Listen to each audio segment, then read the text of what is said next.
Welcome back, my dear friend.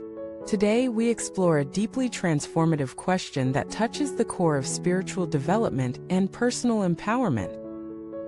Why must true kindness be accompanied by sharpness? Why is genuine compassion not weakness? And why is the Rakshasa face an essential part of real spiritual cultivation? This topic may at first sound paradoxical. Isn't kindness all about softness, tolerance, and unconditional love? Isn't being good the same as being agreeable, always putting others first, and avoiding confrontation? No, that is not true kindness. That is not real compassion. That is spiritual immaturity disguised as virtue. True compassion is rooted in wisdom. It does not shy away from conflict when justice needs protection. It does not enable abuse for the sake of preserving harmony. It does not allow evil to flourish simply to avoid being called mean or unforgiving. In today's talk, we will walk through the spiritual teaching behind this idea.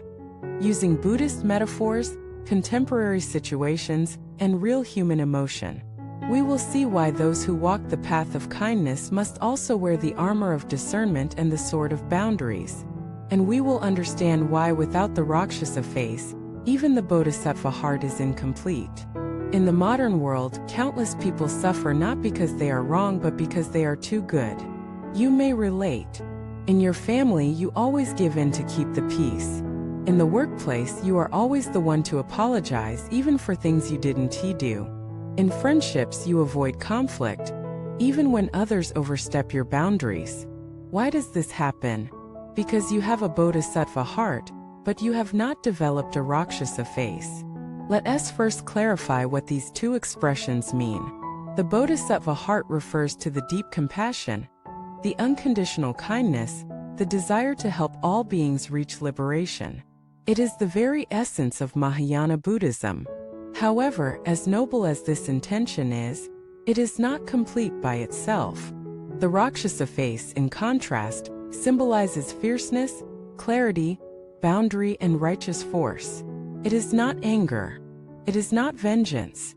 It is not cruelty. Rather, it is the face you show when truth must be protected, when injustice must be confronted, when your spiritual integrity is under threat. These two are not opposites. They are two expressions of the same deep spiritual commitment. One is soft, one is firm. One is like water, one is like fire. One nurtures, one defends.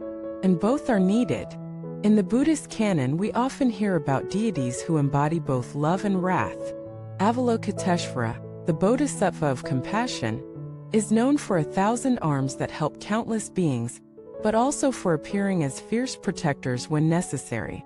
Manjushri, the Bodhisattva of wisdom, holds a sword not to kill, but to cut through ignorance.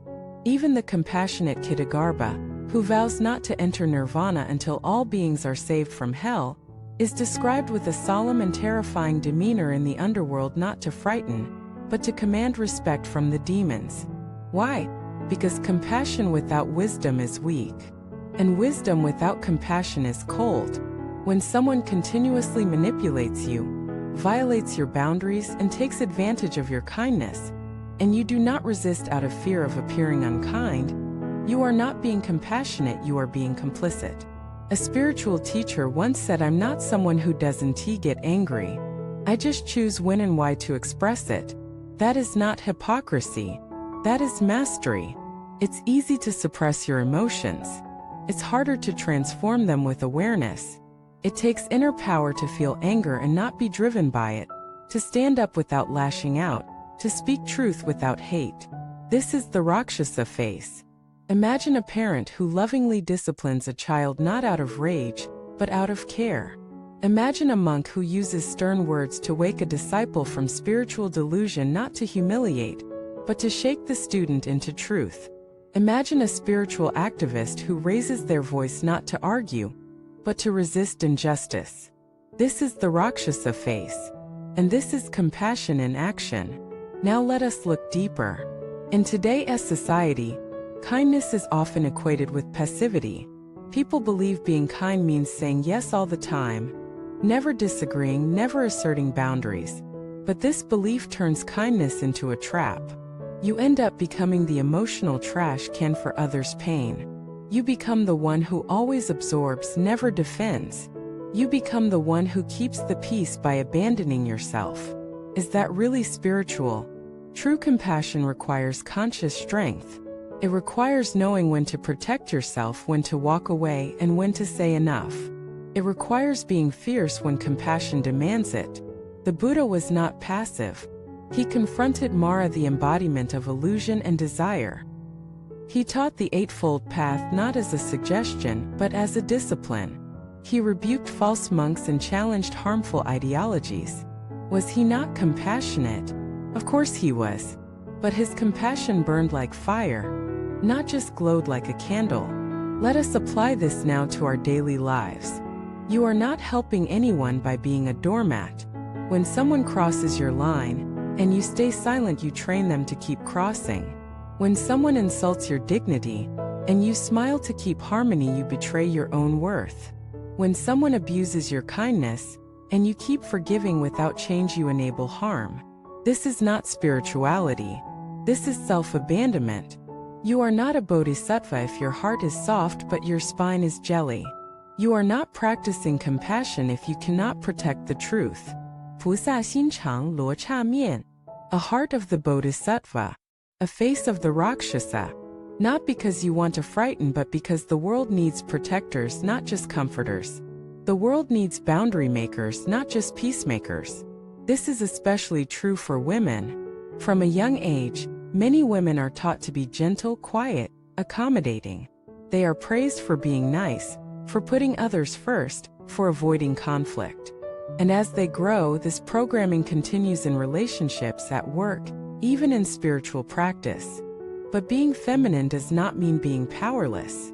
The sacred feminine is not only nurturing, it is also fiercely protective. Think of Kali. Think of Durga.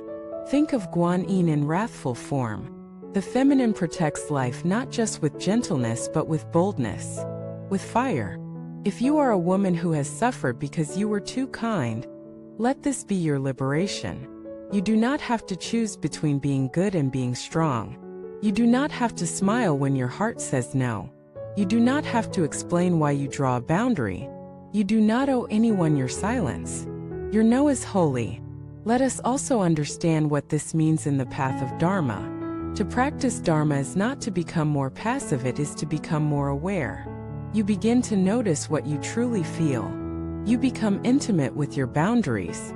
You recognize the difference between spiritual love and spiritual bypassing. And when you live from that place, you will radiate a different kind of kindness, not the pleasing, fearful kind, but the grounded, sovereign, unwavering kind.